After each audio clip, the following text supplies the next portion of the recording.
I'm Dr. Marty Ross, and this is another Conversations with Marty Ross MD tonight. It's a webinar where we're going to talk about Lyme disease. I look forward to seeing what you have in store for me tonight with your questions. And you always give me a good time here and an interesting time. Sometimes you challenge me with those questions too. But usually I give you some answers I think that can make a difference for you. So during the webinar tonight, I am going to be creating a recording of it tomorrow morning, somewhere around 9 to 9:30 in the morning. I will be sending out that recording or an email announcing that recording is ready. In that email will also be an option for you to sign up for the next series of webinars that begin in February.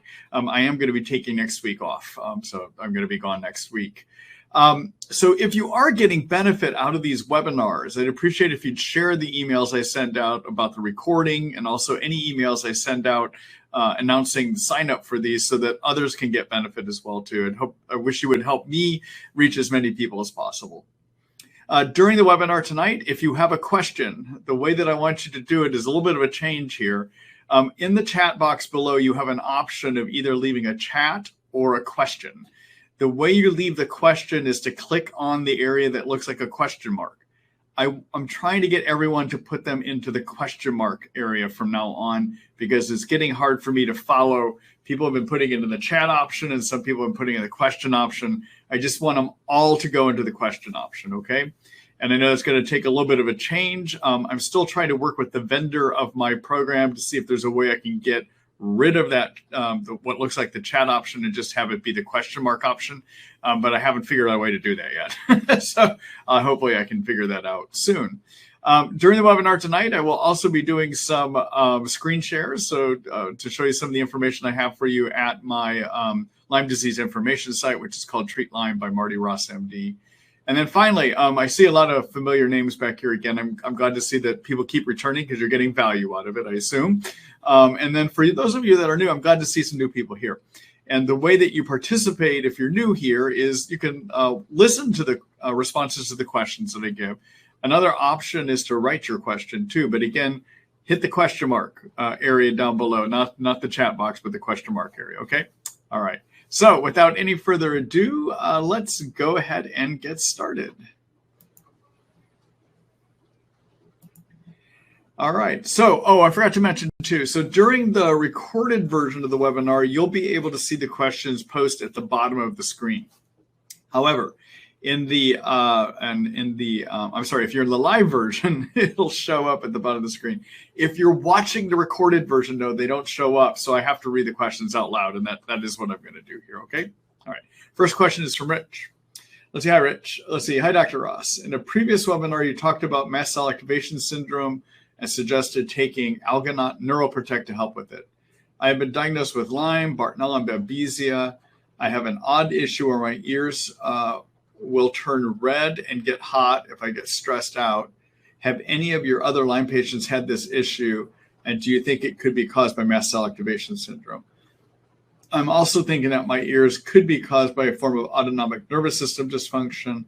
And I have heard that many people with mast cell activation also have autonomic nervous system dysfunction. Do you have any advice on all of this? Also, would you recommend any other supplements that might help? All right, so flushing, as you're describing, where your skin will turn red, it could be on your face, it could be in your hands, it could be anywhere. That kind of flushing can be seen in either mast cell activation, or it can be something that shows up in POTS, which is postural orthostatic tachycardic syndrome, or in dysfunction of the adrenaline system, okay, which is the sympathetic parasympathetic nervous system.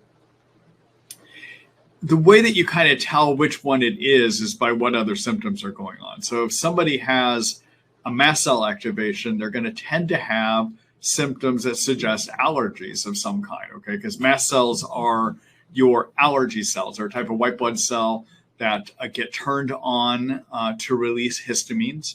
One of the things that causes those histamines to be released are things we might be allergic to, like pollens or food.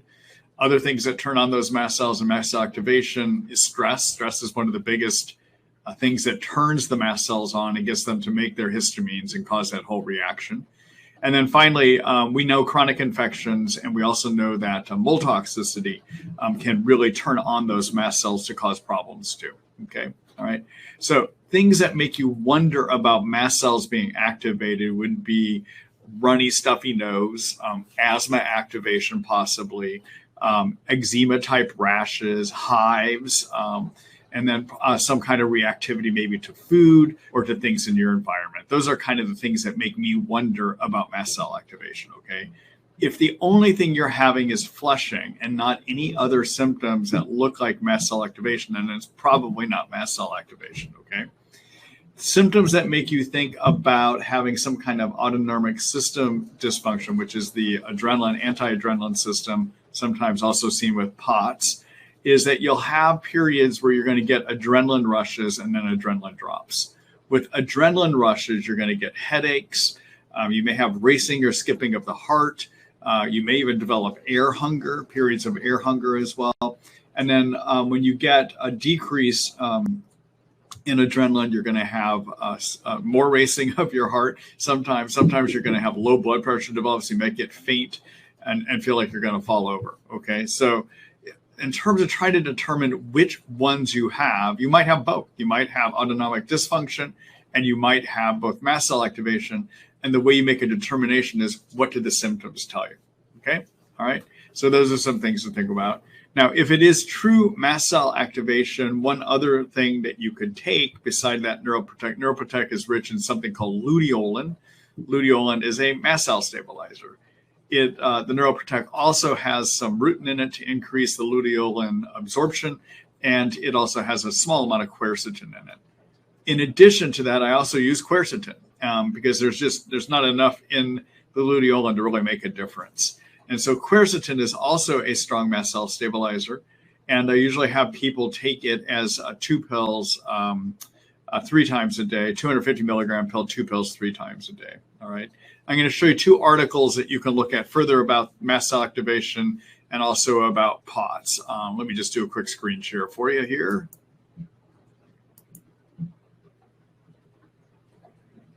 What happened there? Well, rats. Let me see if I can get this to pull up correctly here.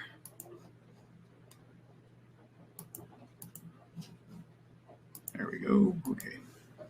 All right. So this is my Lyme disease information site, Treat Lyme by Marty Ross MD. In terms of the mast cell activation, take a look in my immune system chapter. And then take a look at this article about mast cell activation syndrome in Lyme. In here, in addition to some of those symptoms that I told you about, I list off a bunch of other symptoms that you might see. So take a look at that list right here, okay? And then in terms of POTS, and take a look at this article here on POTS, okay? All right. Let me get out of here. All right. Good luck to you, Rich. Thanks for your question.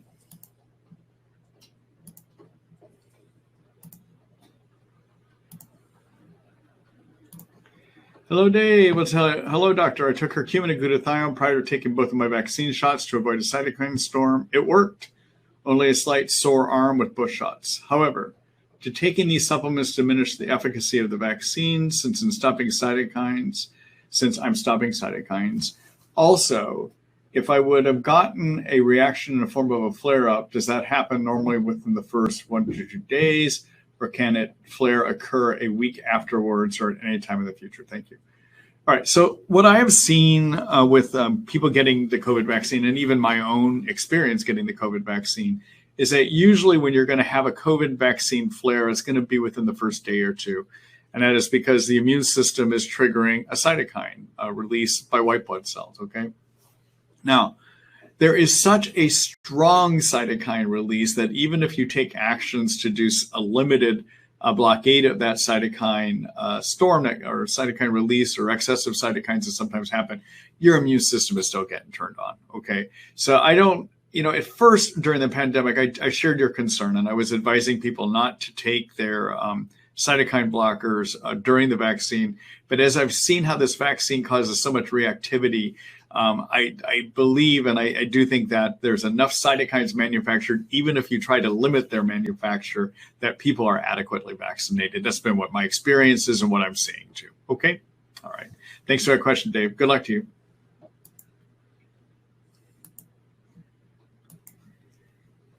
So I should have explained it a little bit more. So when you get the vaccine, and the vaccine, the two predominant ones here now used in the States are both the mRNA vaccines.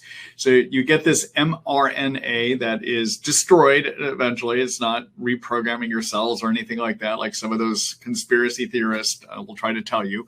It actually is destroyed by enzymes within the cells. But mRNA is the blueprint that tells the protein producing parts of cells to start making what is they're programmed to do, which is the spike protein found in the covering of the coronavirus.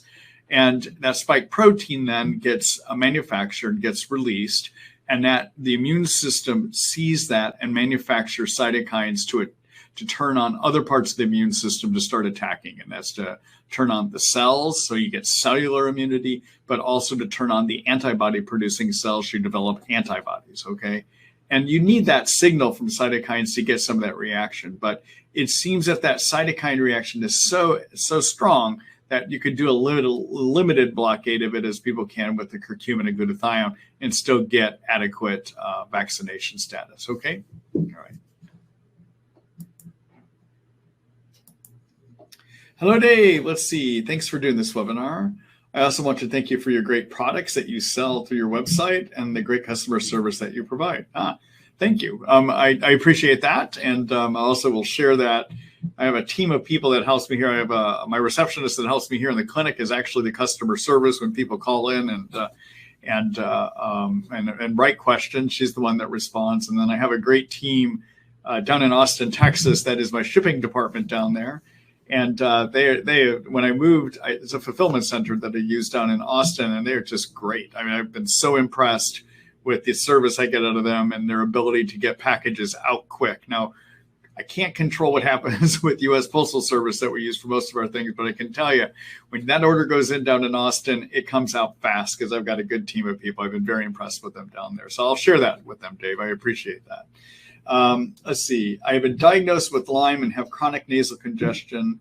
Is this common with your Lyme patients? What can be done about nasal congestion? Are there any supplements that can help? You know, I am not aware that Lyme itself directly triggers increased nasal congestion. I haven't seen that. I would tell you, though, that Lyme indirectly, or I'm sorry, let me rephrase that. A direct side effect of the Lyme germ itself, I don't see how that gives a person nasal congestion. I haven't seen that. But people can get, again, activation of your mast cells by Lyme and by chronic infection. And that can sometimes lead to more nasal congestion. And I would wonder if that's partly what's happening with you. The other thing that could be happening, couple other ideas, is mast cell activation. That's one. Number two, if you have been treating for Lyme and you have been using either herbal or prescription antimicrobials, this might have triggered an imbalance of the healthy germs that make up the gut microbiome. And in particular, you might have developed too many yeast living in your intestines. And too many yeast living in the intestines can cause allergic reaction to them. And the histamines that get made by the gut immune cells in response to the yeast there, those histamines get absorbed into your bloodstream and go up here to your nose and give you a lot of nasal congestion. Okay, so it could also be a sign of too many yeast in the intestines. And then finally, sometimes being on these antibiotics will lead to leaky gut. And if you get leaky gut, that means that you now start having reactions to various kinds of foods, okay? And allergic reactions to various kinds of foods, and that can give you nasal congestion up here because all the histamines get released in the gut, okay? So what's leaky gut, just real quickly so we're all on the same page. So you've got the inside of the intestines. Below the inside of the intestines, you've got one layer of cells. So you got poop, one layer of cells, and then you got your blood vessels that flow down here, okay? So poop, one layer of cells, blood vessels. Okay, now separating this one layer of cells and the blood vessels is 60 to 70% of the body's immune cells. right there lining the gut. Okay. Now, in normal functioning intestines, these cells don't have any gaps between them. And food that's digested has to be micro-digested into its individual amino acids, its individual sugar parts, and its individual fat parts in a way that they're not recognized as the original corn or original pizza, whatever food source you had, okay? They're not recognizable anymore. And those micro-digested amino acids, fats, and sugars get absorbed into these cells, pass through the cells, and because they've been so well filtered, they don't do anything to trigger these immune cells here, and they go right into the bloodstream. And that's how it's supposed to work, okay? Now, if you have too many yeast living on these cells, or if being on antibiotics has disrupted the good bacteria, sometimes what happens is these cells will plump up and pull apart. Now you got gaps. And what gets through these gaps is partially digested food. And that partially digested food could be recognized as a corn protein or as a corn sugar or as a corn fat. And they come through and the immune cells see these and they're like, oh, they're not supposed to be here. And they react, okay? And they react by making histamines. They react also by making cytokines. And so that can lead to problems, including release of histamines into the bloodstream that go through your body, go up here and give you nasal congestion, okay? So in terms of what to do, number one, I would consider, if you were my patient, what I'd recommend is a trial of quercetin. Quercetin, again, is a really good mast cell stabilizer. It also is a supplement that's very effective at blocking cytokine production as well, too, okay? And it's a 250 milligram pill, and I'd have you do 2 of those 3 times a day, all right? It's going to take a week or 2 to see if it's going to make a difference for this up here, okay? Second thing I would consider with you, and I would do this by asking you lots of questions, I would try to figure out if you got too many yeast down in your intestines. All right, so things that make me wonder about too many yeast are if you've had increased sugar cravings, you're more gassy or bloated. Those are some things. I also have a detailed questionnaire you can look at to help you figure that out too. And so I'll show you that here in a minute, okay? All right, so let me actually go there now. Let me do a quick screen share here. All right, so I've got a whole chapter on yeast. And to figure out if you might have yeast, take a look at this article. And in here, I review the symptoms that make you think about yeast. All right, and specifically, there's a screening questionnaire you can fill out. And if you score high enough on this screening questionnaire above 140, if you're over 140, I have found benefit in treating for too many yeast, okay? All right. One last thing that if if you don't have yeast and start wondering that you might have some leaky gut, the way to figure out which foods you are sensitive to with leaky gut is to do a type of diet called an elimination diet. Take a look at my right here, and then click on this link, and I walk you through here. What steps do you do to take food out of your diet that you might react to? And by removing, basically you remove most things that people would react to. And you do that for about 3 weeks. And after 3 weeks, you slowly start reintroducing items until to help figure out which ones you react to, okay? But I walk you through that here as well too. All right. All right, Dave, thanks for our question. And good luck to you. Oh, one last thing I should do here. I've mentioned it a couple times tonight. All right, so I have mentioned quercetin a couple times tonight. All right, so in terms of a source that I like the quercetin product by Thorne. All right, and so you can find it here. That's the Thorne product. This is the one that's a 250 milligram pill. I like Thorne products because they tend to use fillers that are not going to be harmful to you. They use very pure ingredients, and they tend not to include a lot of allergens in their products. They're good products, okay? The other product I mentioned earlier that you might want to take a look at is this Neuroprotect. And Neuroprotect is made up of luteolin, okay? And then finally, there's another one that I know that is sometimes helpful, and that's this one called Histoquel. And Histoquel has in it a number of things that can help limit or stabilize mast cells. It's got quercetin, it's got some luteolin in it as well too, and it's got some other items in it. Okay, my preference though usually is neuroprotect and the quercetin. All right. So in terms of this, everyone, this is my supplement store. If you're wondering which products I recommend and that I use with my patients, you can figure out here by just typing whatever herb you want in the top.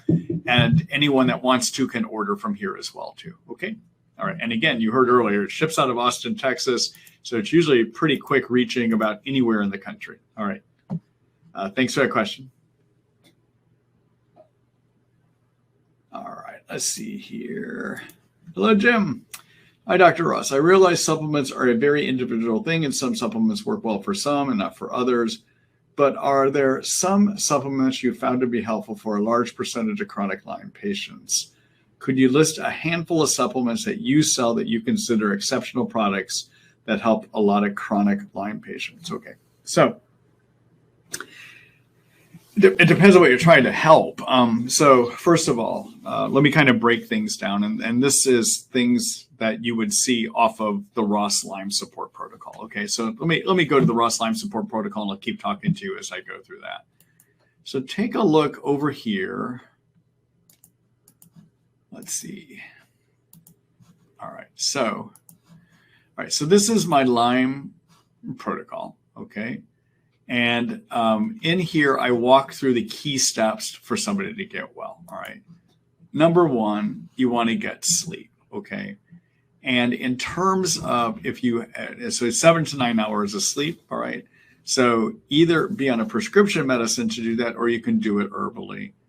Herbally, I tend to be using more of an herbal sleep combination. And on this website, I can't really use product names, but I can tell you, and that's because I can't look like I'm marketing certain products from a Food and Drug Administration standpoint.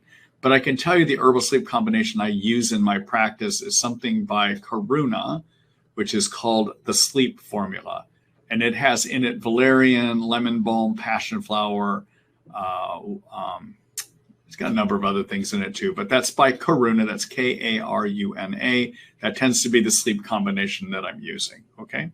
All right. Second thing that I like to do that I consider to be a key supplement for about anyone that's in a Lyme treatment, and that is to do at least one basic step to keep cytokines under control. And again, so cytokines, everyone, are, as I talked about earlier with the vaccine, cytokines are chemicals that are made by white blood cells, and they're designed to turn the immune system on. The trouble is in Lyme and in mold toxin illness and in chronic infections sometimes, his immune system doesn't do well getting rid of germs, and it winds up, or getting rid of toxins, and it winds up making too many cytokines.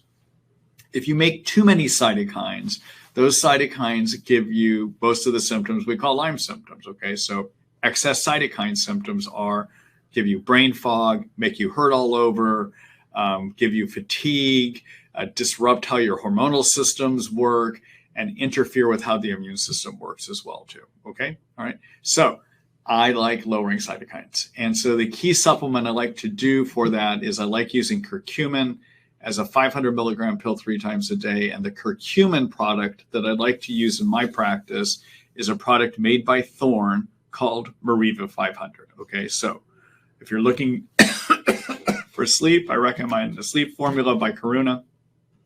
Second key supplement would be to knock your cytokines down. I like using the Thorne Mariva 500 for that, curcumin. Okay. All right. The other thing I like most of my patients to be on, especially if they have any degree of fatigue from their illness, is I like to support their body to deal with stress by using what is known as an adaptogen. And adaptogens are herbal medicines usually that have been observed for thousands of years in Chinese and Ayurvedic medicine to give people better energy and function, okay? And the one I like using is ashwagandha. It's a 400 milligram pill. I have people do 1 to 2 pills in the morning and 1 to 2 pills between 1 and 2. All right, so sleep, the Thorne Mariva 500 lower cytokines, and I like to get people on ashwagandha, okay? All right. And then another key supplement I generally like to do at the beginning, I like to have people do something to support detoxification. And for that, I prefer using liposomal glutathione. And I have people do 400 to 500 milligrams a day. And the product I like for that is a product made by Research Nutritionals called Trifortify. And that would be 5 milliliters 3 times a day. Okay. And then I'd like everyone to be on a good probiotic. And the probiotic that I prefer these days, and this is to help protect the gut, is I like using a product by Research Nutritionals, which is called Multibiome. And the Multibiome is composed of both human strains of bacteria and also soil-based strains. And soil-based strains basically are ones that come from the soil, and they're shown not necessarily to repopulate the intestines, but they help the human strains that we put in you to work better, and they help your existing bacteria to work better too, okay? So in terms of key supplements, in addition to things you might do to kill germs, I would be on something for sleep if you're not sleeping. I would be on something to lower cytokines, which is that Thorn Reva 500. I would be on a good adaptogen like the ashwagandha. And the product I like for that is made by Organic India, actually. And then I would also be on a good probiotic, and I would get on glutathione. The glutathione is Trifortify. The probiotic is Multibiome by Research Nutritionals, okay? All right. And then basically, you could take a look at what to do for the infection treatment, which, it depends on what you're doing for infections as to what you should take, but you can take a look at my ideas here on those as well, too, okay? All right, Jim, I hope that gave you some ideas. And I wish you well. All right.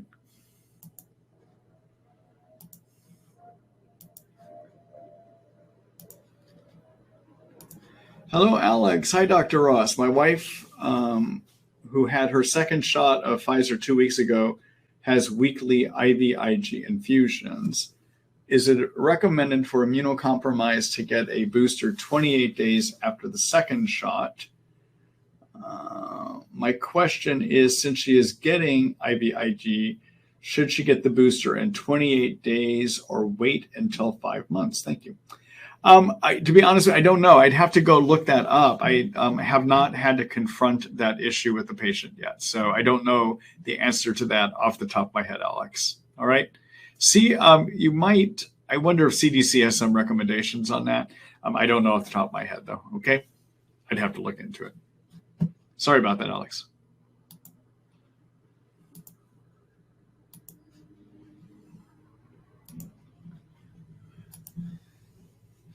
Hello, S. Let's see, Dr. Ross. Which of the vector-borne infections or other medical conditions inhibit the growth of hair? My hair used to grow very fast, but since I cut it more than a year ago, it hasn't grown 1 inch or so, it seems. Any clues?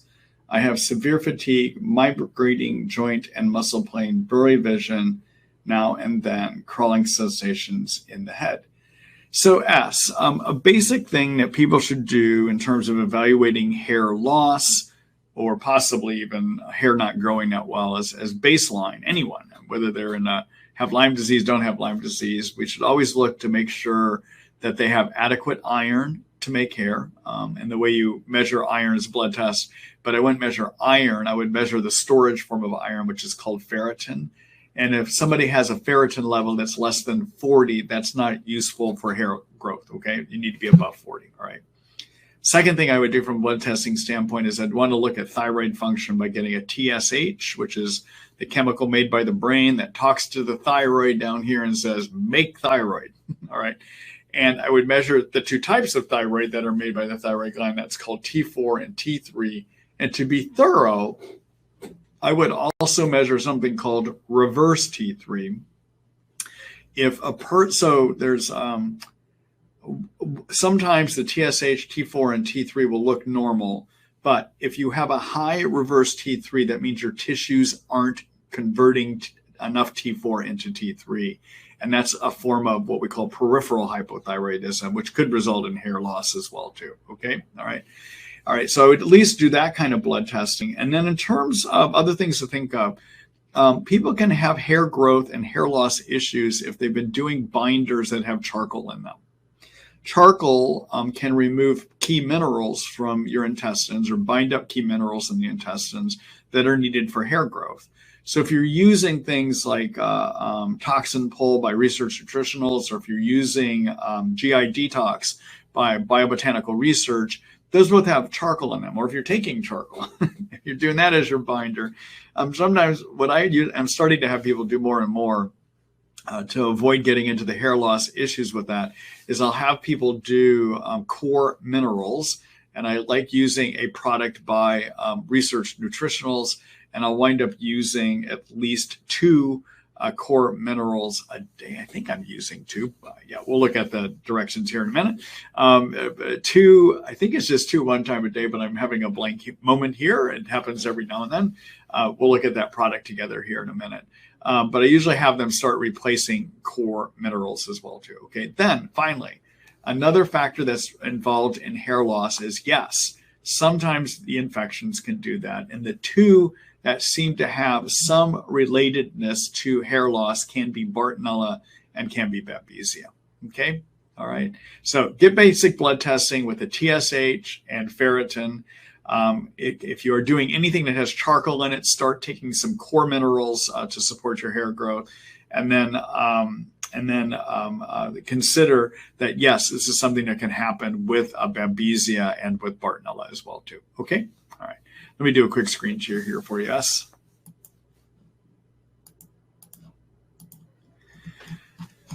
All right, let's see here. So I want to go here. We're going to look at a product. It's called Core Minerals.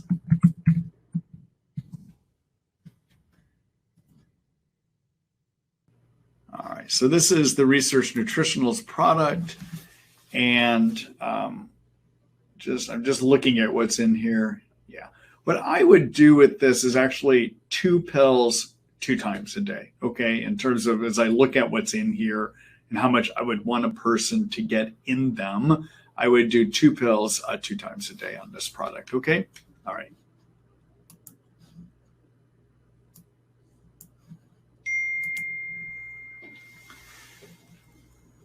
All right, let me get back here. All right. Thanks, S. Good luck to you.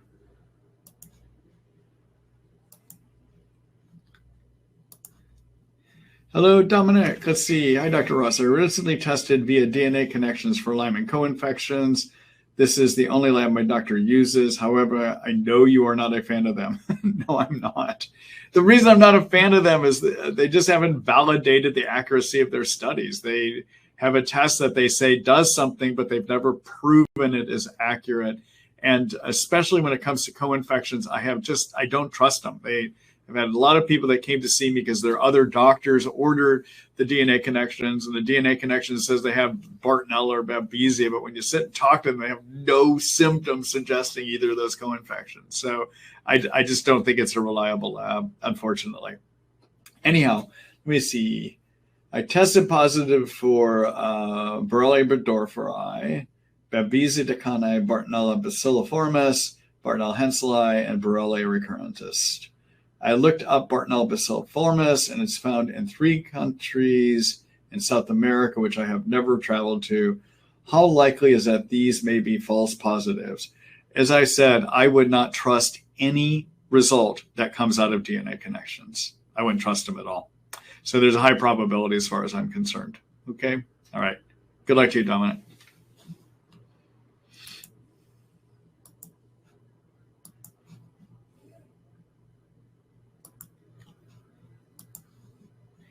Hello, Patsy. Hi, Dr. Ross. I'm treating Lyme with doxy, dapsone, other antibiotics, and many supplements, including liposomal glutathione. If I want to increase glutathione to manage a herx, do I need to avoid taking it with other antibiotics? Should glutathione be taken with or without food? Thanks for all you do. You know, general is if you're using a liposomal glutathione, it doesn't matter whether it's taken with or without food, okay? If you're not using a liposomal product, I would suggest taking it on an empty stomach to try to get some better absorption, all right? So yes. And so when you want to take more because of a herx, you're going to want to take it at least twice a day. Of that Tri-Fortify product that I recommend from Research Nutritionals, I recommend it because it's a really good liposomal product. It's got some good research behind it showing good absorption, especially into red blood cells, which is what they did the studies on. And they had great increases in levels of glutathione in red blood cells based on their absorption studies. Okay, so that's why I tend to use that product. If you're not using the Research Nutritionals product, make sure, I still think you're going to do better if it is a liposomal product, at least by some other manufacturer, if you're not doing the Research Nutritionals one. Okay, all right. Thanks for your question, Patsy. Good luck to you.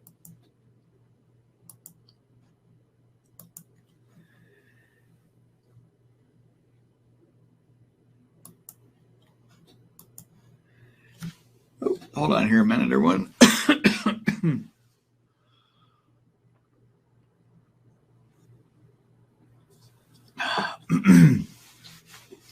Sorry about that. I'm still, many of you know, I caught COVID about 6 weeks ago, and I still have a little bit of extra stuff going on in my nose periodically from that. So anyhow, you may hear me get a little raspy here still tonight from that. Generally, I'm doing well, though, for the most part. Just a little bit of fatigue in that. And the fatigue is lifting as well, too. All right, so let's see. The World Health Organization announced that baricitinib, a low-cost rheumatoid arthritis drug, could be made available for poor countries to treat COVID. A cursory inspection by me looks like it has a very similar modality as that of quercetin as controlling cytokines. Could it possibly substitute and have the same effectiveness, especially in working with the zinc? Thank you, as always, for these webinars. Okay, so I haven't seen the data on this rheumatoid arthritis drug. Okay, I just haven't seen it enough to talk about. What I would tell you is that, and I have not, no one's done actual studies with quercetin and the COVID-19, but quercetin was studied in laboratory, or at least I haven't seen any published studies on that, I'll put it that way. But with the SARS virus, that was a number of years ago, that was a coronavirus as well too.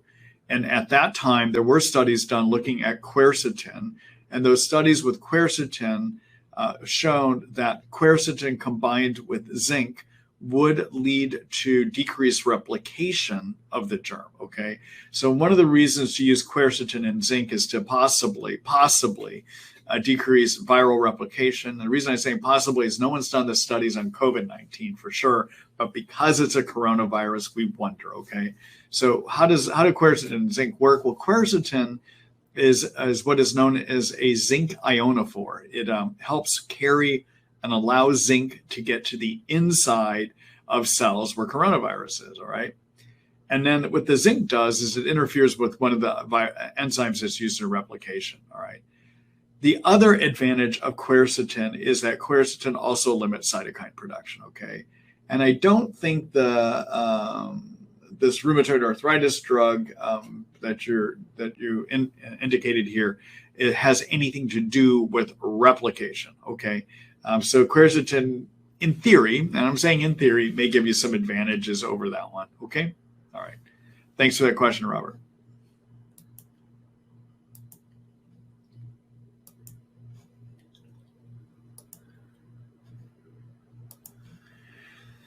Hello, Heather. Let's see. My new Lyme doctor tested me for a bunch of viruses. I am IgM positive for cytomegalovirus and West Nile virus. I'm reading that West Nile virus testing has a lot of cross-reactivity in many false positives. My doctor wants me to start me on Valcyte for CMV. Does this need to be treated at all? I'm currently treating Lyme and Barrett with many herbs and 2 antibiotics. Thank you. Okay. So I'm going to express my opinion about viruses. Other doctors have different opinions, okay? All right, so if we look at 100, if we were to pull 100 healthy people off the street and we were to do antibody testing, we would find probably in about 20% of those people elevated antibodies against either cytomegalovirus, Epstein-Barr virus, human herpes virus type 6, which is a respiratory herpes, chlamydia pneumoniae, and mycoplasma pneumoniae, okay? These are common intracellular infections that live in healthy people. Okay, did you notice I said if we were to pull 100 healthy people off the street, we would find elevated antibodies against all of those infections, all right? So the thing is with those infections is they're common. Guess what our immune systems do with it? We cohabitate with them, or we get rid of them and we keep having immune reactions, okay? So you know how we can live with bacteria in our skin? It doesn't cause us any trouble. We can live with viruses in us and they don't cause us any trouble. I do acknowledge that sometimes when the body is dealing with Lyme and co-infections due to immune suppression, it is possible those viruses may get more active. The trouble is you cannot tell by looking at antibody levels for sure whether the viruses got more active, because elevated antibodies may just mean the immune system is doing a good job keeping those viruses under control, okay? So my approach to chronic virus infections is not to test for them because if you get it, my reaction at first, especially beginning of treatment, is so what? 20% of people probably have these things, and just finding antibodies against them does not mean they're causing you trouble, okay? So I don't test for it right away, all right? What I will do though, and what I believe is when you have, if these chronic viruses have gotten activated, the approach is get your Lyme and co-infections under control, lower your cytokines, get sleep going, be on a good adaptogen. In other words, follow the Ross Lyme support protocol, and guess what that's going to do? It's going to turn your immune system back on to help the immune system get these common infections under control, okay? That's what my approach is. And I know a lot of my colleagues are like running around doing antibody testing and everything, and I'm thinking that antibody level doesn't prove the virus got active. It doesn't. It just says the immune system is reacting. And we know the immune system in 20% of healthy people reacts, right? So just finding elevated antibody levels does not mean they're causing you trouble. Right now, when do I start thinking about doing something for viruses beyond just doing the Ross Lyme support protocol? Well, if I'm about 9 months to a year into a treatment and I've got a person that is just languishing and we're getting nowhere, I'm going to start looking for other possibilities, all right? And so I will come back then at that point and consider viruses. But my approach to considering viruses is a little bit different. What I like doing to see if viruses might be a problem is to measure a chemical in the body, an enzyme that's made in the covering of viruses called nagalase. And presumably, if there's a lot of nagalase, it means you've got an increased virus load. It doesn't tell you which virus caused it. And frankly, it probably doesn't matter for the way that we approach viruses to know which one.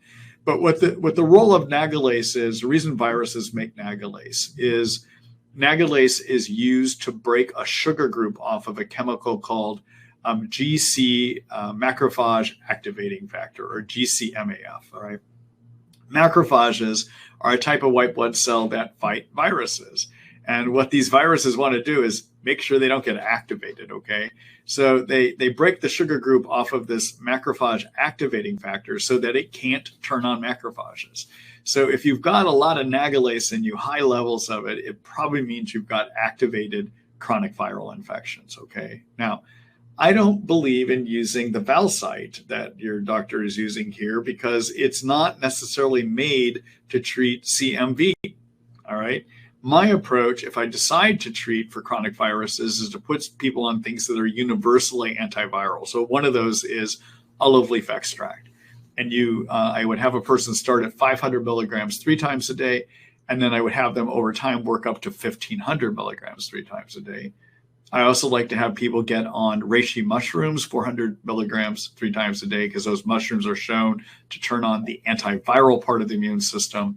And then I also probably would have put a person on something called transfer factor plasmic by Research Nutritional. Transfer factors are chemicals made by some white blood cells that target the immune system to fight whatever germ that transfer factor is made against. And this product called transfer factor plasmic has in it transfer factors against a wide variety of viruses too, okay? And I would do 1 pill twice a day of that, all right? So that's my approach for viruses is at about 9 months to a year, if somebody's not getting better, then go looking for them, but don't do antibody testing because I don't think that's reliable. Get the nagalase level. And if it's elevated, be on olive leaf extract, reishi mushrooms, and transfer factor plasmic. Okay. All right. Now I've written all this down. I'm going to show you where you can take a look at that.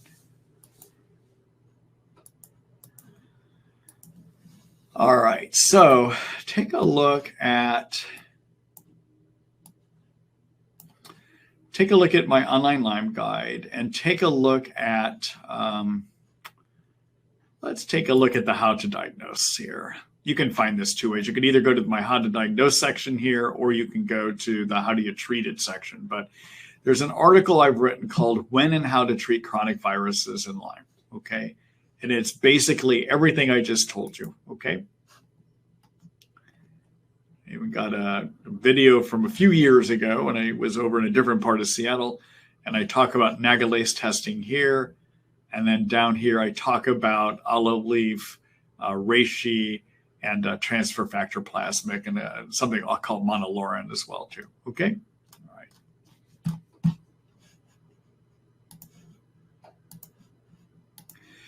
Oh, one other thing. I often get asked a question about, so many of you know Research Nutritionals has a variety of products which are called transfer factors, okay?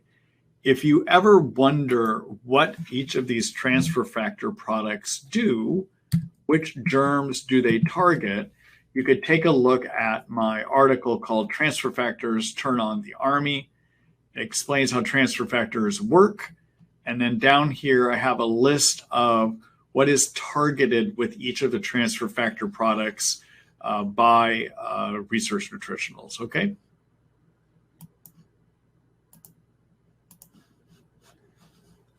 All right. Thanks for that question, Heather.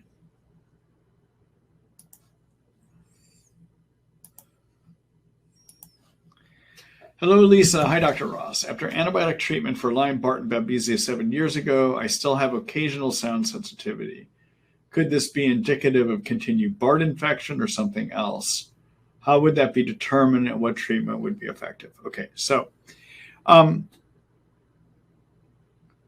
me just make an observation and then I'll tell you how I might approach your situation. So when you get treated for Lyme, Bartonella, or Babesia, in each of those infections, my experience is that we can help 85 with each of those infections, each individually.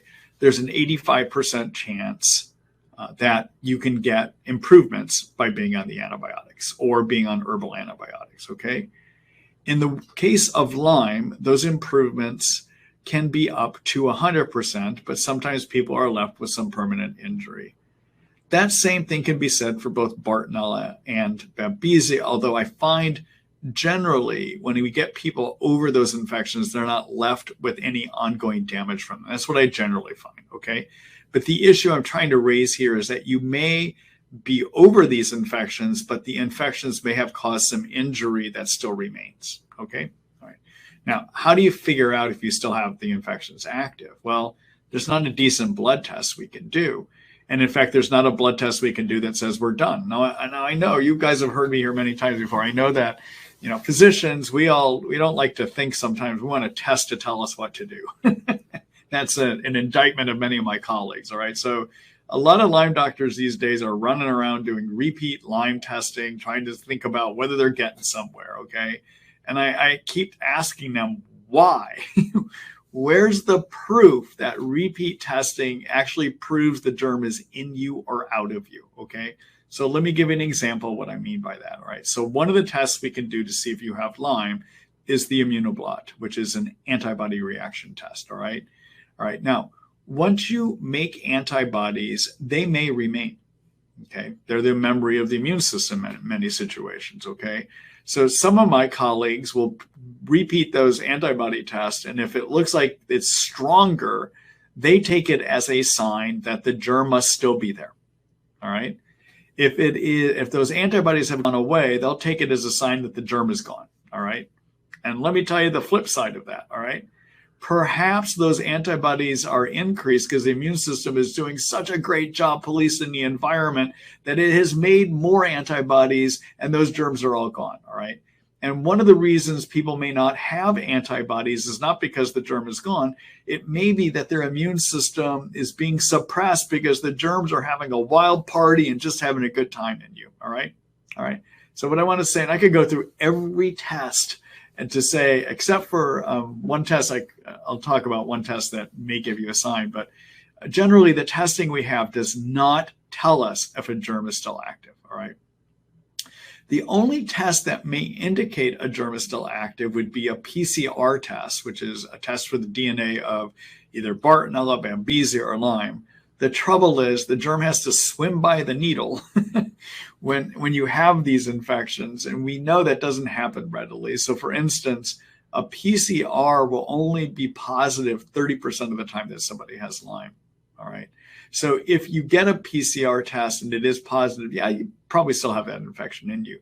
But the trouble is it will only find it 30% of the time, okay?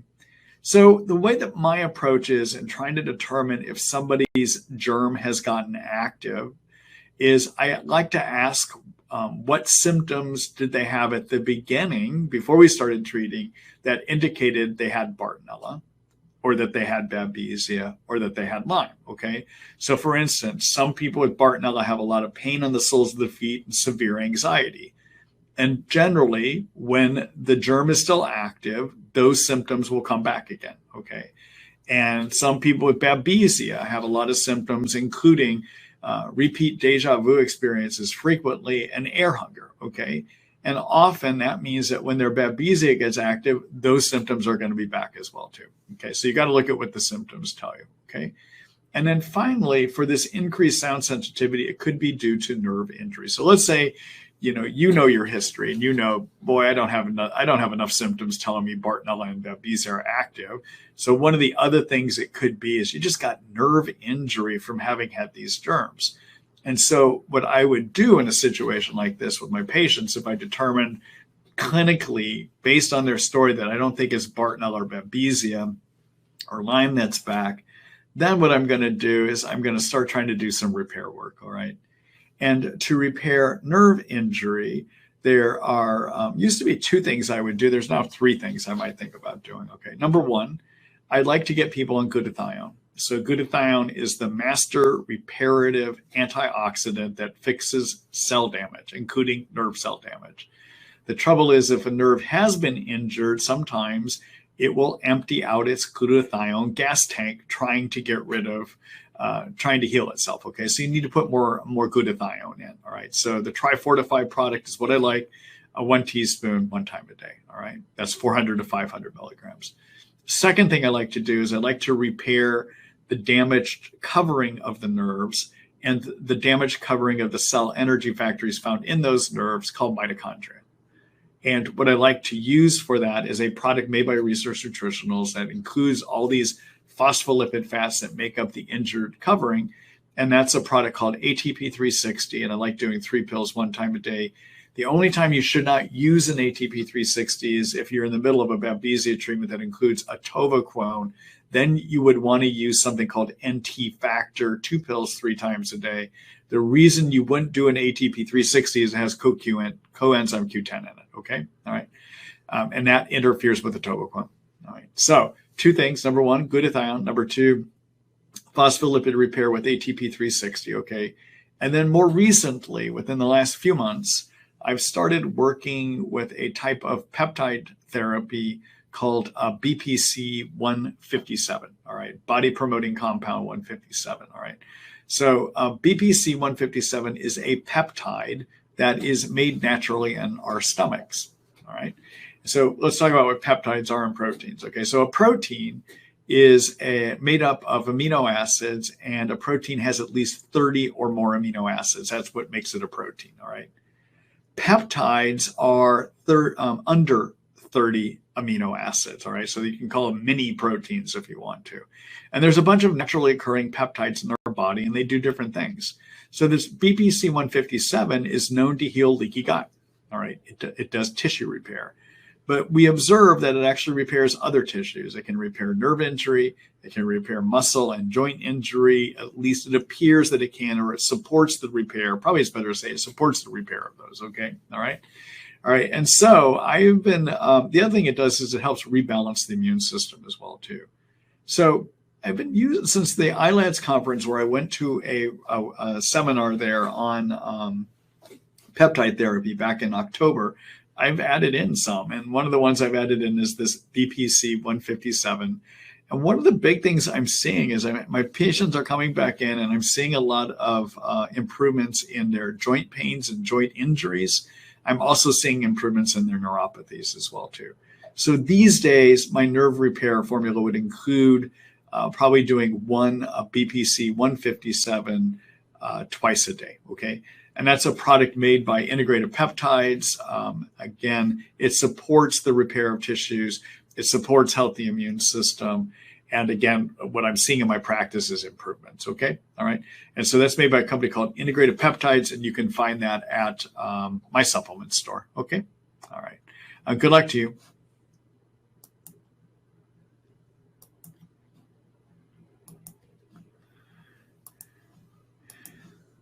Hello, Jennifer. Let's see. If I am in remission from Lyme disease for years and I'm hoping to conceive, get pregnant soon, do I need to take precautions or antibiotics?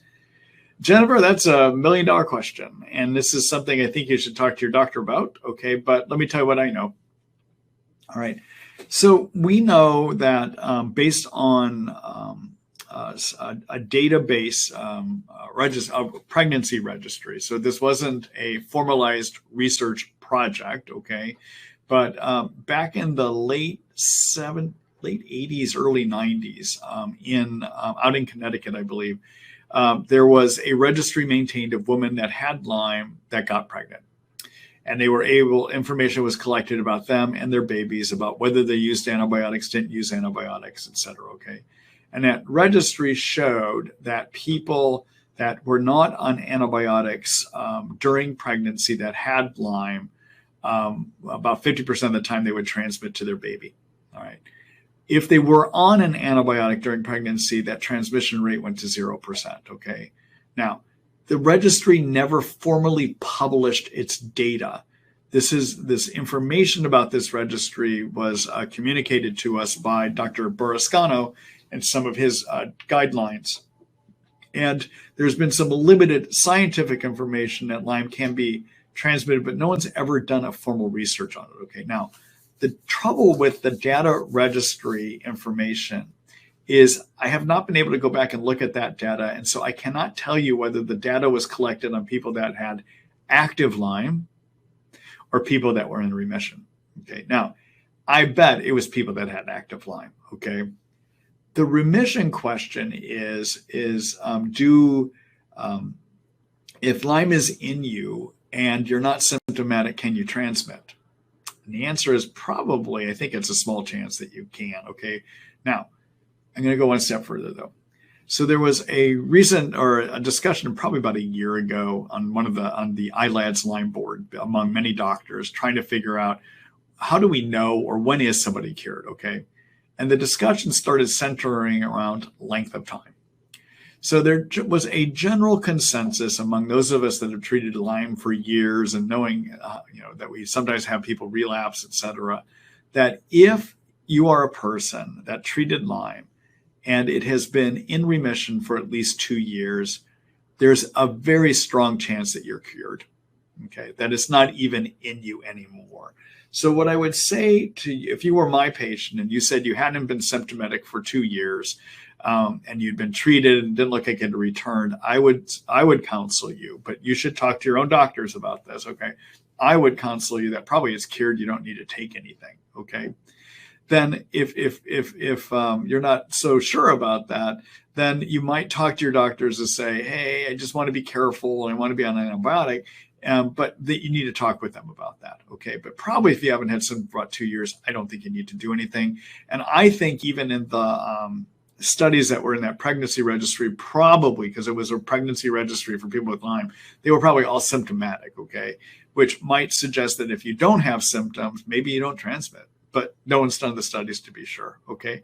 But again, if you haven't been symptomatic for at least 2 years, you're probably cured, okay? All right. Good luck to you, Jennifer.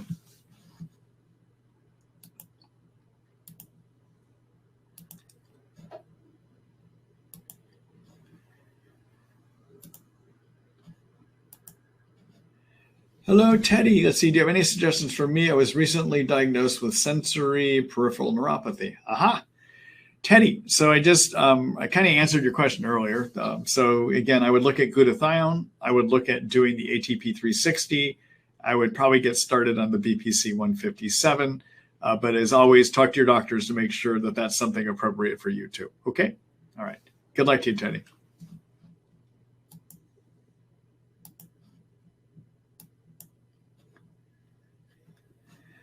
All right, so I mentioned it a couple times, and I'm just going to show you all this so you know what I'm talking about. Okay, so in terms of the peptides that I carry some oral formulations, and the company that I'm using for their peptide therapies is called, where are we here? We go over here again, is called Integrated Peptides. There they are. All right, and so at this point, there are 4 of them that I'm carrying here. One of those is the body protection compound, okay? All right, so this is where you would find information on them.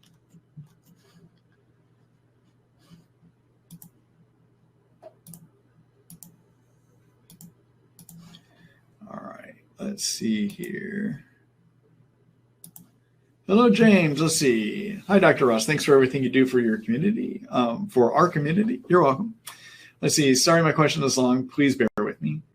Prior to being diagnosed with Lyme and Bartonella 2 years ago, after having neurologic symptoms, I had a lot of bloating and GI complaints. At the end of my antibiotic course a year ago for Lyme and Bartonella, at the end of my antibiotic course of a year ago for Lyme and Bartonella, I've had major GI issues: bloating, gassiness, weight gain, food reactions, and breakouts on back and chest. It has been ongoing for a year, as well as brain fog. I had a stool test that came back with no candida traces, but the IgA was rock bottom and pancreatic elastase of 65. Can Lyme and the co-infections cause damage to the pancreas? And what's the best way to tackle an ongoing GI issues in someone with Lyme to get to the bottom of the issues? Can the pancreatic enzymes ever restore back to normal? All right, so elastase, everyone, is an enzyme that's made by the pancreas. And the pancreas has to be given signals that come from healthy cells that line the intestinal tract, okay?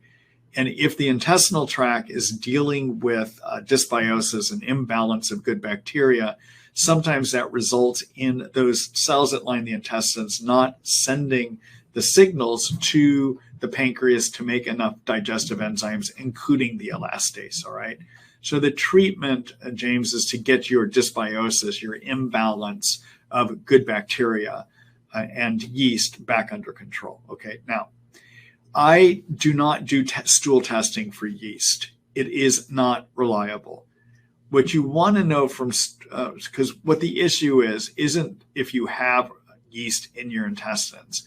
The issue is it relatively too much for you, okay? So although these labs have standards of what they call normal, that might not be your normal, all right? So you can't measure yeast and count yeast, because sometimes they don't even pick it up if you have it either. It just won't show up in the poop, okay? And so they're not reliable as far as I'm concerned.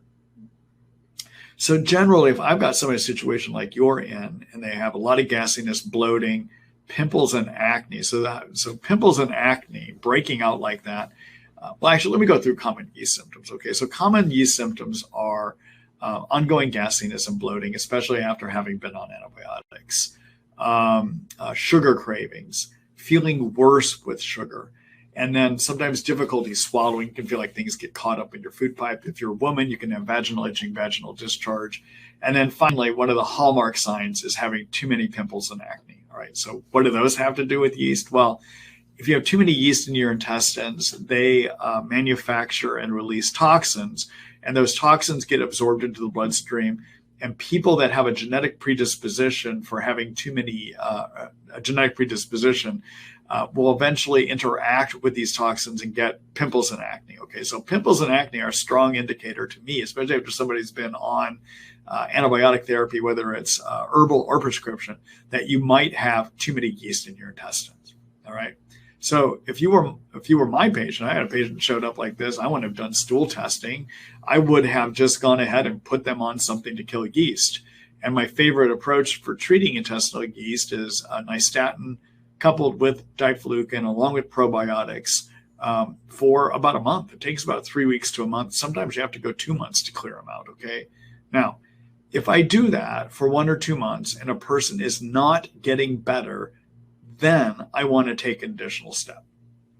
And my additional step is going to be to order up 2 tests, okay? One is to get a SIBO breath test, okay? So SIBO stands for small intestine bacteria overgrowth. And some of us, from having been on antibiotics and stress, can sets up a situation where bacteria that's supposed to normally live in the large intestines moves into the small intestines, okay? Yeast can move into the small intestines too, and that's called SIFO, SIFO, and then SIBO is small intestine bacteria overgrowth, okay? Now, the way to figure out if you have SIBO is a breath test that will pick it up about 70% of the time. And basically, Genova Diagnostics has a breath test you can do at home. And basically, you swallow some sugar water, and over the course of 2 or 3 hours, depending on what your provider wants to do, you blow air into these tubes and you collect air, or your breath, not air, but your breath. And we analyze it to see if you make too much methane or too much hydrogen, or both, okay? And if you do, that's called SIBO, okay? The other thing I would do if you've treated yeast and it's not getting any, your gassiness and bloating is not getting any better, then I would go back and recheck with a urine test to see if you might have too many yeast in your intestines. And that's a test called a microbial organic acid test, also known as a MOAT test. Who does the MOAT test is Genova, or is Great Plains Lab. And one of the organic acids that they measure in your urine is something called arabinose, okay? And arabinose, if it comes back elevated, does indicate that you have too many yeast. The reason I don't test for it initially is that if it comes back normal, it doesn't mean you don't have too many yeast, okay? But if I've treated somebody for a couple months, before I go back into another yeast treatment, another type of yeast treatment, I'm going to want to have some lab validation that I'm treating the right thing and that SIBO and SIFO are not there. Okay. All right. So again, your kind of situation, given the kind of symptoms you have, I'd probably be treating for yeast. Okay. And if that doesn't work, then I might come back and look at breath tests for SIBO, and I might do an arabinose test for yeast overgrowth. Okay. Now, if you do a diflucan and nystatin for 2 months and it doesn't work, then the next step would be to try a different azole. So fluconazole diflucan is an azole. You might look at using itraconazole instead. Another option that I will use when treatments fail is to use something called amphotericin, which is a compounded medication that seems to work about 95% of the time, but it takes about 2 months, okay? All right. So let me show you 2 articles that you can take a look at here, and you may even want to talk with your doctor about too.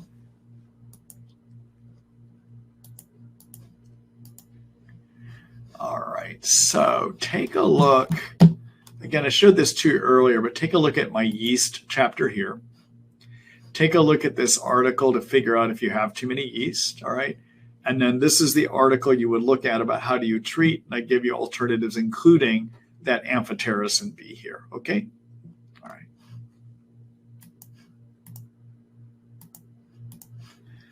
All right.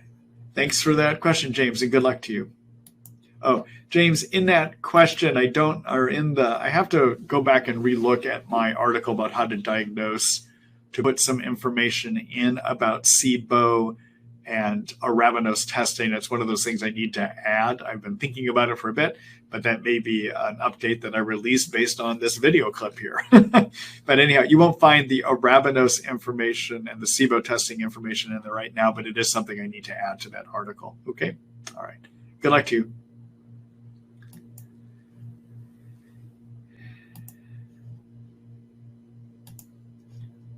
Hello, Jennifer Yen. Let's see. I'm on Cemento and Banderol for maintenance. When should I stop it when trying to get pregnant? Okay. So if you're using a Banderol and a Cemento, those are, again, everyone, are 2 products made by Nutramedix, Cemento is their form of cat's claw.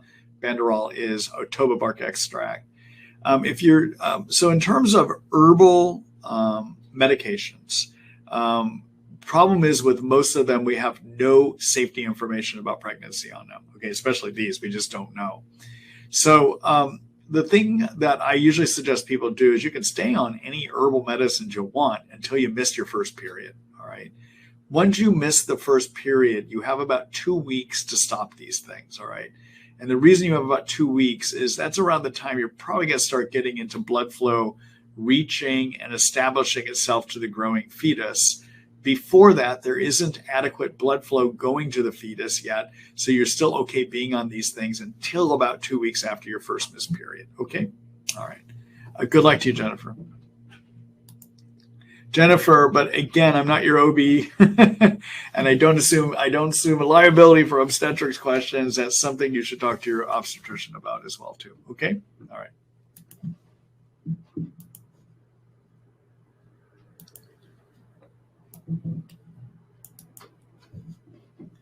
All right. Hello, Sharon. Let's see.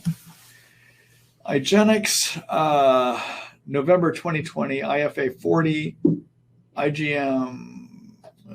Hold on here. I got to get my glasses on. So it looks like IgM 23, 31 positive, or 23 positive, 31 positive, 34 positive, 39 indeterminate. IgG 23 very positive, 41 indeterminate. Can it cross-react with Lyme and IGeneX testing? Have had chronic fatigue and brain fog after bullseye rash years ago. Should I be concerned with Lyme? Okay. So let me tell you my interpretation of your test. Okay. So I'm not sure whether you had an IGeneX immunoblot or an IGeneX Western blot, but what I'm about ready to say applies to both test techniques. Okay. So the IGeneX Western blot is a method that we use to see if you're making antibodies against 2 strains of Lyme germs. The IGeneX immunoblot looks to see, are you making antibodies against 8 different strains of Lyme germs? Okay, so it's a better fingerprint, okay? The other thing that's different about these two is the immunoblot uses genetically modified proteins to see if you're making antibodies against these genetically modified Lyme proteins, versus the Western blot does not genetically modify the proteins from these 2 strains at all. Okay, now why that's important is what they're doing with their genetic modification is they're removing pieces of these Lyme proteins that might falsely hold on to virus antibodies, all right? Because in this test, you're looking to see, do Lyme proteins stick on Lyme from you? Do Lyme antibodies from you stick on Lyme proteins, all right? Or actually the test measures, are there antibodies stuck on Lyme proteins? And what we want to be sure is when we say they are stuck on there, that they really came from a Lyme infection, all right? And the problem is if you don't use the cleaned up proteins, sometimes antibodies made against Epstein-Barr, human herpes virus type 6, and cytomegalovirus might cross-react with these non-cleaned up Lyme proteins and attach to them. So you want to make sure that the antibodies attached to these Lyme proteins during the test are really made against Lyme. And the way to do that is clean up your proteins. That's what's done in the immunoblot test, okay? All right. So that's the difference between the two, okay? Now, a test for an IgM antibody is considered to be positive if you're making antibodies against 2 of the following. That would be 31, 34, 39, 41, and 93. Okay, that's how I interpret it. Okay, now, so on your IgM, you're positive at 23, you're positive at 31, and you're positive at 34. That's a positive test. All right. Your IgG is not positive. It's in between. All right. The thing is about Lyme that's hard for some people to get their hands around is that IgMs can remain positive even though they're not supposed to be there. All right. So when you make antibodies against infections, the first family of antibodies you develop are always IgM antibodies. And usually by 6 weeks to 3 months into an infection of any kind, the IgMs are supposed to go away, and they're supposed to get replaced by IgGs. All right. Once you make IgGs, they're considered to be the memory of the immune system, and they don't go away. All right. They're always back there circulating somewhere. They're what protect you. Okay. All right. So your COVID vaccine, it's IgGs that you made in response, eventually made in response, and that's what has you protected. Okay. All right. So the thing is with Lyme, even though the IgMs are supposed to go away, guess what? About 50% of the time they don't. And how we know that is based upon information, registry information that the NIH did with its studies 15 years ago. So 15 years ago, the NIH sponsored 3 large studies, well, larger. I think the biggest one only had about 120 people in it. But these were studies looking at, do long-term antibiotics make any difference for people with chronic Lyme disease? All right. And to enroll in those studies, everyone had to take Lyme a Western blot test. And what they found in the background of people that were trying to enroll is, and then people to enroll also had to have failed previous treatment. Okay. So these were people that all should not have been making any IgMs by the time they got into the study. And guess what? 50% of the people screened had IgMs, okay? Now, that information wasn't published, but it is available when you do background looking at the data. You can look at the data, and the data shows, yeah, about 50% of the time that people have chronic Lyme, they keep making IgMs. We don't know why.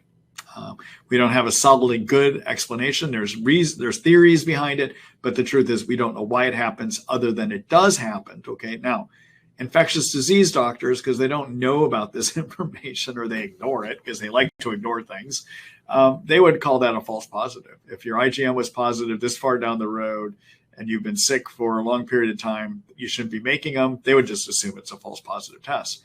But that is what happens 50% of the time in chronic Lyme. Even if the germ is gone, it will still be there. And even if you've had it for more than 3 months, 50% of the time, people are still making their IgM antibodies, okay? So IgM being positive is real, okay? All right. So first of all, number one, you do have a positive test. Should you be concerned? Well, it depends if you have symptoms that look like Lyme. Just having a positive test does not mean the germ is active. Maybe your immune system got rid of it. So if you have a lot of symptoms that suggest Lyme, then yeah, you probably should be concerned. So to figure out if you have enough symptoms that suggest Lyme, take a look at the Horowitz MSIDS questionnaire. So you would just Google Horowitz and then MSIDS, MSIDS questionnaire. And that is a very thorough way of figuring out, do you have enough symptoms to suggest you might have Lyme? Okay. All right. Good luck to you, Sharon.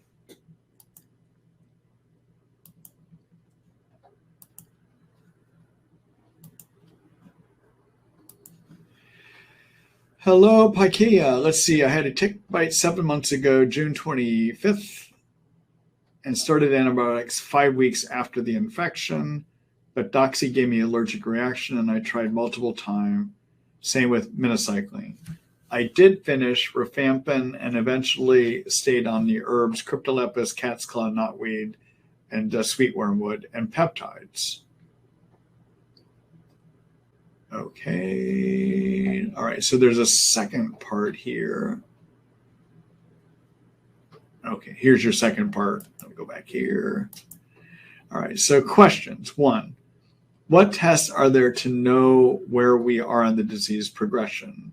As I've already said earlier, there isn't. It's not reliable. The CD57, which is a type of white blood cell that can be suppressed in Lyme, sometimes will go up when you're done treating, sometimes it doesn't. So that's not a reliable indicator either. Number 2, what antibiotic option if I can't do doxy and minocycline? I'm thinking to use it in conjunction with tinidazole to pulse and kill the stationary stage spirochetes. So in terms of what you would want to combine with tinidazole, so first of all, so the Lyme germ, to answer that, I want to talk about Lyme. So Lyme has 2 appearances. There's something called a spirochete. There's also a form called a cyst form. Okay, that's what it looks like. Okay, now the spirochetes and the cyst can exist in growing forms and can actually move into what's known as a persister form, which you're calling a stationary stage. Okay, stationary is also another way of saying persisters. Okay, all right. So tinidazole will treat cyst form of growing Lyme. It doesn't do anything for the stationary or persisting phase. All right. What the minocycline or doxycycline can do is they can treat the growing spirochete. They also can reach Lyme that lives inside of cells. We call that intracellular Lyme. Okay.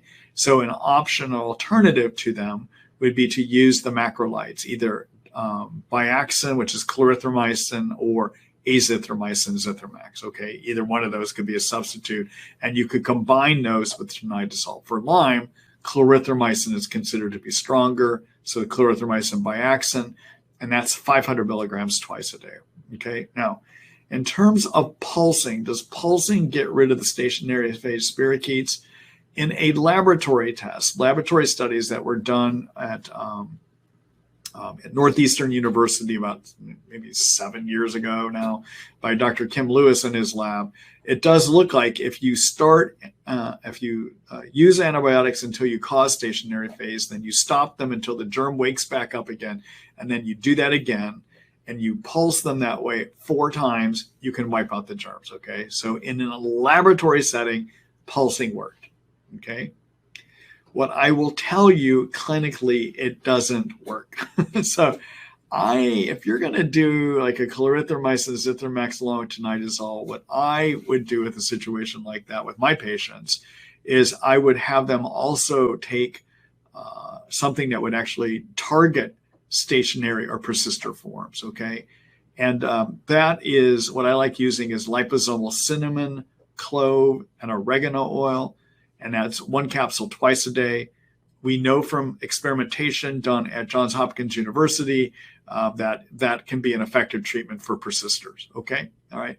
So that's what I would wind up doing. Okay, all right. So let me do a screen share and show you a couple things here.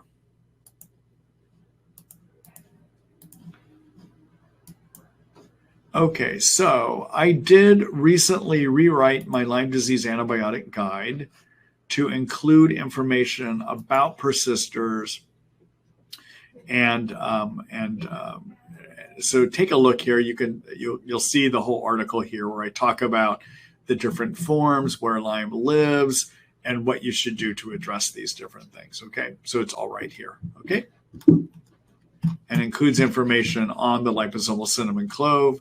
The other article you can look at about persisters is, take a look at this article called How to Treat Persister Lyme and Bartonella. Although I may mention pulsing here, I'm not a big proponent of it. I just don't think it works that well clinically. Okay. All right. Good luck to you.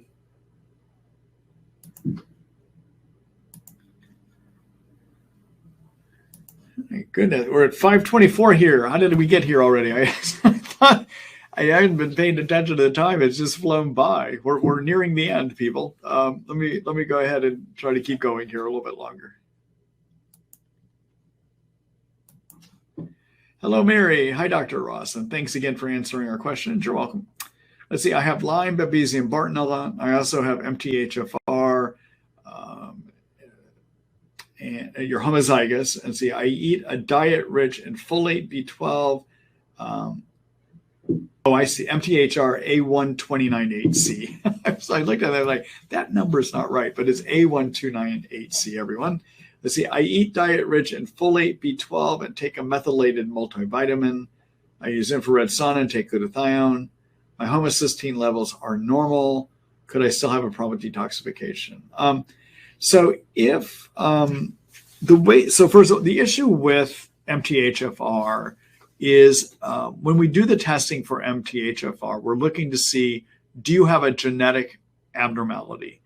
And which means you have a blueprint issue in terms of manufacturing an enzyme called methytetrahydrofolate reductase. Okay, so that enzyme is responsible for taking folate from your diet and activating it into a methylated form of folate. Okay, that's the job of that enzyme. Now, I used to test people for MTHFR all the time. And if somebody had a defect in the enzyme, I assumed they were going to have trouble making enough of methylated folate. And so I would put them on methylated folate and put them on some methylated B12 as well too. All right. Subsequently, though, I've become very firm believer in the idea that the genetic blueprint problems that we have do not necessarily create problems. Let me tell you what I mean by that, okay? So just because the genetic blueprint to make this enzyme is incorrect, it doesn't mean that we can't correct the problem, not the gene, but the outcome of that problem. And the reason I say that is we have a large gut microbiome in us, all right? So we got lots of germs living down in our intestines. And to put it in context, 90% of the genetic material in our bodies is from the germs that live in us. It's not our DNA or genetic material. It's actually the germs that live in us, okay? That's huge, all right? And we let these germs live there, not because we're benevolent and we just like feeding them stuff so they can thrive down there. No, we're getting something from them, all right? Some of the things we get is they aid with digestion of food. They remove toxins. They take things out that we're allergic to. But we're increasingly starting to know that they do a bunch of other stuff, okay? They release chemicals that help your immune system work well. They create neurotransmitters and signals for your brain to work correctly. There's a whole host of stuff they do.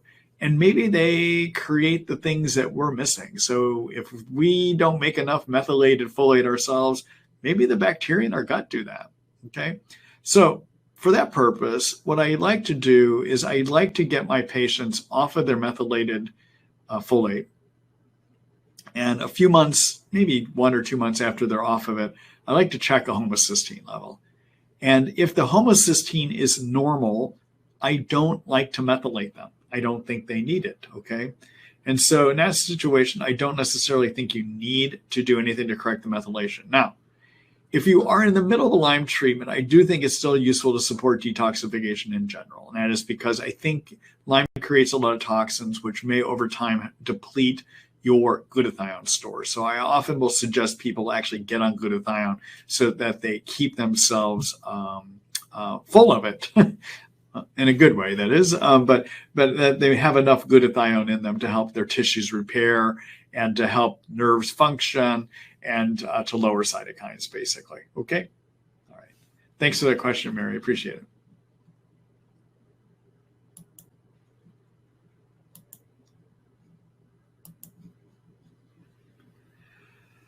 All right, everyone. That's it.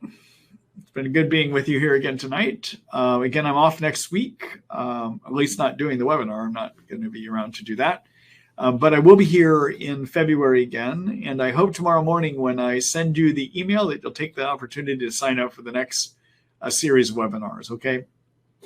That webinar, that email that I send out tomorrow morning will have information that the recorded version of the webinar is done and ready for you to view and ready for you to share with your friends that have Lyme. So I've asked you earlier, please help me to reach people. Please help me to help as many people as possible. So when you get that email tomorrow morning, sign up and then forward it on to other people and watch the video if you need to watch it again. Okay, I'd appreciate if you do that for me. So it's been good being with you here tonight. I hope you all have wonderful evenings, and I look forward to seeing you in February again. Good night, everyone.